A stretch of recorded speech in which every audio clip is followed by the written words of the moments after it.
नाकेनपाली प्राथमिक विद्यालय रामपुर क्लस्टर स्तरीय मासिक बैठक अनुष्ठित।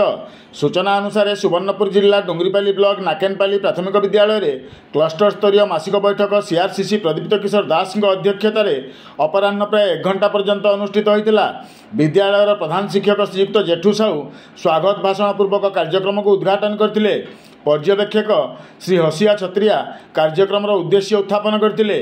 सीआरसीसी प्रदीप्त किशोर दास पूर्व बैठकर आलोचना, अक्टोबर मासर शैक्षिक कैलेंडर, बर्णाली कार्यक्रम, राणी लक्ष्मीबाई आत्मसुरक्षा प्रशिक्षण, उल्लास, यूएस उपस्थापना, यूडाइस, एमबीयू आलोचना करते।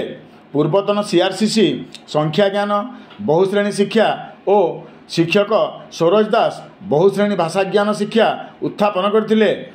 शिक्षक नारायण बाग, खगेश्वर कुंभार, अरूपा साहू एवं शिक्षिका निरुपमा पाणिग्राही, रेवती मेहर, मिनती बरिया, बिंदु मेहर, अरुणा मेहर, रीना बाग कार्यक्रम सक्रिय अंशग्रहण करते।